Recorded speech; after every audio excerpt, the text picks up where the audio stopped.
Welcome back to school. Science is cool.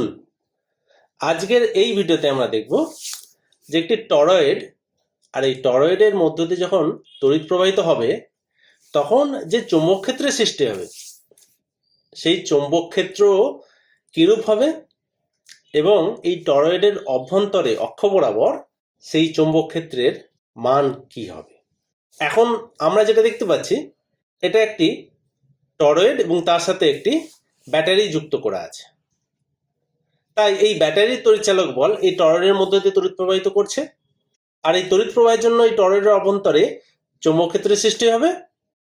আমাদের এখন visualise করতে হবে, দেখতে হবে, বুঝতে হবে যে এই তড়িৎ প্রবাহের দরুন যে চৌম্বক ক্ষেত্রের সৃষ্টি হবে সেটি কিরূপ হবে এবং অ্যাম্পিয়ার সার্কিটাল লয়ের সাহায্য নিয়ে অর্থাৎ অ্যাম্পিয়ারের বদ্ধপথ সূত্র প্রয়োগ করে আমরা এই টরয়েডের অভ্যন্তরে চৌম্বক ক্ষেত্রের মান কিভাবে নির্ণয় করব।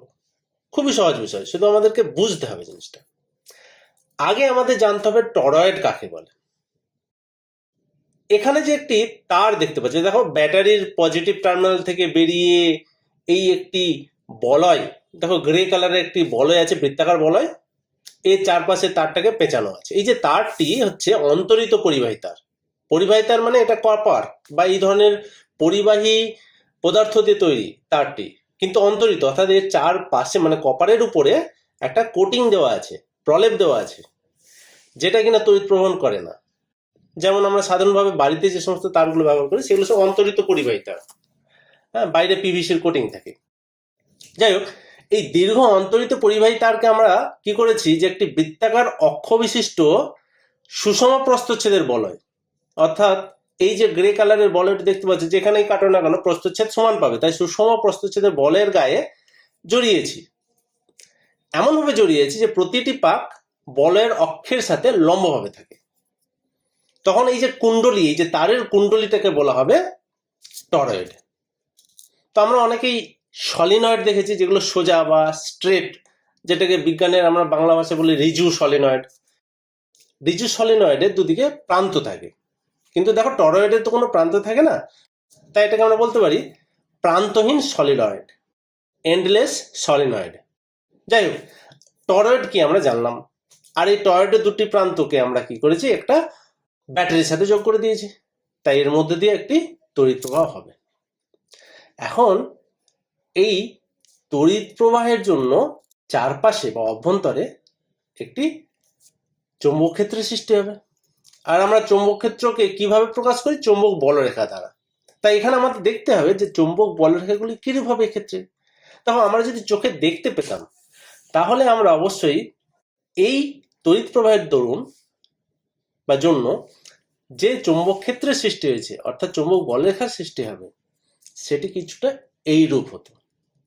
অর্থাৎ এই টরয়েডের বাইরে কোনো রকম কোনো বলরেখা থাকবে না, অর্থাৎ এই টরয়েডের বাইরে যদি আমরা কোনো ম্যাগনেট বা চুম্বককে নিয়ে আসি তার উপরে কোনো প্রভাব পড়বে না, কেবলমাত্র এই টরয়েডের অভ্যন্তরে এই বলরেখাগুলি বর্তমান হবে। তাহলে আমরা যেটা দেখলাম টরয়েড কাকে বলে, আর এর মধ্য দিয়ে যখন তড়িৎ প্রবাহের সৃষ্টি করা হবে তখন যে চৌম্বক বলরেখার সৃষ্টি হবে অর্থাৎ যেটা চৌম্বক ক্ষেত্রের রিপ্রেজেন্টেশন সেটি কেমন হবে সেটা দেখলাম। এখানে একটা জিনিস লক্ষ্য করো যে আমরা বলরেখাগুলিকে ঘূর্ণনশীল দেখিয়েছি, অ্যাকচুয়ালি বলরেখা এরকম ঘুরে না। বলরেখাগুলি কি যে নির্দেশ করে কোনো একটা বিন্দুতে, যেমন আমরা একটা উত্তর মেরুকে রাখি, সেক্ষেত্রে এই উত্তর মেরুর গতিপথটা কোন দিকে হবে বা মুভমেন্টটা কোন দিকে হবে সেটা কিন্তু এই বলরেখার ওই বিন্দুতে স্পর্শ অঙ্কন করলে পাবো। তাই বলরেখা একটি কি বল কোন রেখা বরাবর কাজ করবে তার নির্দেশক। যাই হোক, তো আমরা এখানে কেন ঘূর্ণনশীল দেখিয়েছি? জাস্ট বোঝানোর জন্য যে কোন দিকে আমার বলরেখাগুলি যাবে, অর্থাৎ বলরেখার দিক কোন দিকে হবে। এখন কথা হচ্ছে আমরা এই বলরেখার দিক কিভাবে বুঝবো? যে আমাদের ডান হাতকে এমনভাবে রাখবো যে আমাদের ডান হাতের বাকি চারটে উঙ্গলি বা আঙুল ওই তড়িৎ প্রবাহের দিককে নির্দেশ করবে। তখন আমাদের বৃদ্ধাঙ্গুলি কি করবে? ওই তড়িৎ প্রবাহের দরুন বা জন্য যে চৌম্বক বলরেখার সৃষ্টি হবে তার দিক নির্দেশ করে। তাই আমরা এভাবে যদি ডান হাতটা রাখি, দেখো যে 4টে আঙুল কিন্তু আমাদের দেখাচ্ছে, দেখো তড়িৎ প্রবাহের দিকের বরাবর রাখা আছে, হ্যাঁ। আর বৃদ্ধাঙ্গুলি কি দেখছি, যে এই যে চৌম্বক বলরেখার সৃষ্টি হয়েছে তার দিকটা এই বৃদ্ধাঙ্গুলি বা আমরা যেটা বুড়ো আঙুল বলি, এই বুড়ো আঙুলটা ওই তড়িৎ প্রবাহের জন্য সৃষ্ট চৌম্বক বলরেখার দিক নির্দেশ করে। ওকে, তাই আমরা দেখলাম যে এই তড়িৎ প্রবাহের দরুন যে চৌম্বক বলরেখা তার দিক কোন দিক হবে। এইবার আমাদের যে মেন টাস্ক, যে আমাদের কাজ, সেটা হচ্ছে এর অভ্যন্তরের অক্ষ বরাবর কি পরিমাণ চৌম্বক ক্ষেত্রের সৃষ্টি হবে সেটা নির্ণয় করা। এবং সেটা কিভাবে নির্ণয় করব, অ্যাম্পিয়ার সার্কুইটাল ল বা অ্যাম্পিয়ারের বদ্ধপথ সূত্র ব্যবহার করে। তাই অ্যাম্পিয়ারের বদ্ধপথ সূত্র ব্যবহার করতে গেলে আমাদেরকে কি করতে হবে, প্রথমে একটি বদ্ধ পথ কল্পনা করতে হবে। তো এখানে যে বদ্ধ পথ কল্পনা করবো সেটা কিছুটা এই রূপ, যেটা অক্ষ বরাবর, লক্ষ্য করো। তাই এখানে বদ্ধ পথটি আমরা নির্দেশ করেছি। দেখো একটা ব্রাইট গ্রিন কালারে একটা সার্কেল দেখানো হয়েছে, যেটা কিনা এই টরয়েডের অক্ষ বরাবর আছে। এই যে পথ, এটি বদ্ধ পথ। এই বদ্ধ পথের মধ্যে কি পরিমাণ তড়িৎ প্রবাহিত হচ্ছে সেটা আমাদেরকে নির্ণয় করতে হবে। তাহলে আমরা এই বদ্ধ পথের মধ্যে যদি একটা এরিয়া কল্পনা করি, দেখো একটা বদ্ধ পথের মধ্যে একটা সার্কুলার ডিস্কের মধ্যে দেখে আনা হয়েছে, এইটা বোঝানোর জন্য এই বদ্ধ পথের মধ্যে দিয়ে কি পরিমাণ তড়িৎ প্রবাহ হচ্ছে সেটা দেখার জন্য। এখানে একটা বিষয় লক্ষ্য করো যে প্রত্যেকটি পাক, কিসের পাক, এই যে তারটাকে আমরা জড়িয়েছি তার প্রত্যেকটা পাকের জন্য একবার করে তারটি এই বদ্ধ পথকে ক্রস করেছে, অর্থাৎ বদ্ধ পথের মধ্যে দিয়ে গেছে। তা আমাদের বদ্ধ পথের মধ্য দিয়ে মোট কতবার তারটি গেছে, যদি এই টরয়েডের পাক সংখ্যা n হয়, তাহলে n বার, অর্থাৎ n টাইমস এই তারটি এই বদ্ধ পথের মধ্য দিয়ে গেছে। এখানে আরেকটি বিষয় দেখার আছে, যে দেখো তড়িৎ প্রবাহের দিক প্রতিটি তারের প্রতিটি অংশের জন্য, অর্থাৎ এই যে একটি তার, তার যে প্রতিটি অংশ যতবার এই বদ্ধ পথের মধ্য দিয়ে গেছে, প্রতি ক্ষেত্রেই তড়িৎ প্রবাহের দিক কিন্তু একই। তাই আমরা বলতে পারি যে যদি n পাক সংখ্যা হয় আর প্রবাহ মাত্রা i হয়, তাহলে এই বদ্ধ পথ দ্বারা সীমাবদ্ধ তড়িৎ প্রবাহ মাত্রার মোট মান কত হবে, n × i। এবার আমরা চলে যাই প্রমাণ, অ্যাম্পিয়ারের সার্কুইটাল ল বা অ্যাম্পিয়ারের বদ্ধপথ সূত্রের প্রয়োগে।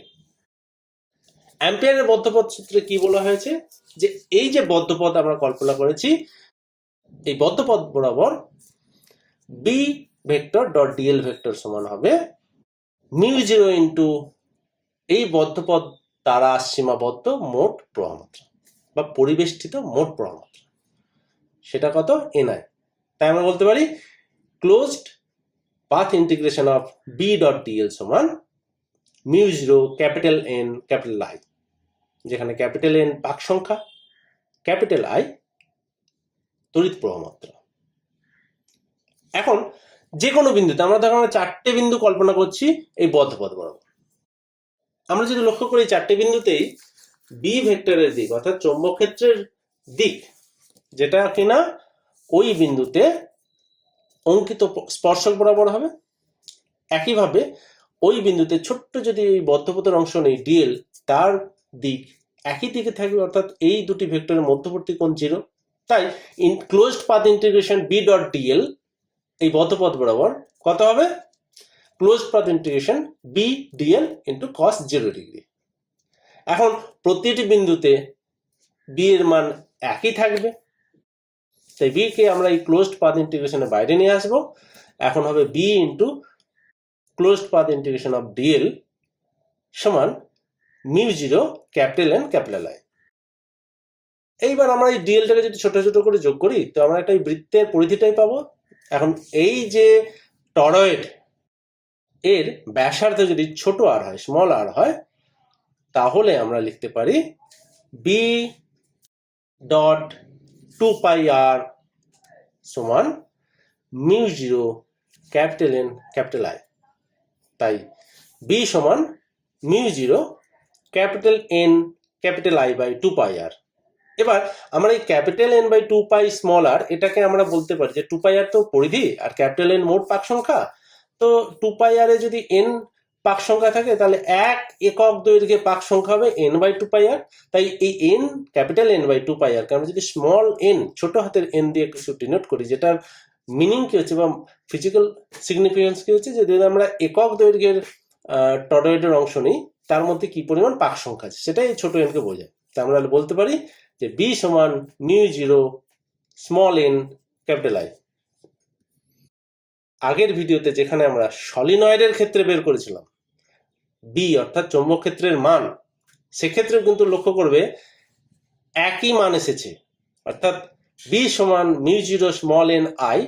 এই ফর্মুলাটা টরয়েড এবং সলিনয়েড, কি ধরনের সলিনয়েড, লং অ্যান্ড স্ট্রেট, সোজা এবং লম্বা সলিনয়েডের জন্য একই হবে। তাই আমরা এখানে দেখলাম যে বি সমান মিউ জিরো এন আই। আর আমরা যদি সিজিএস পদ্ধতিতে করতে চাই, অর্থাৎ বি কে যদি এইচ দিয়ে রিপ্লেস করতে চাই, তাহলে সেক্ষেত্রে হয়ে যাবে এইচ সমান 4 পাই এন অর্থাৎ স্মল এন স্মল আই। ধন্যবাদ।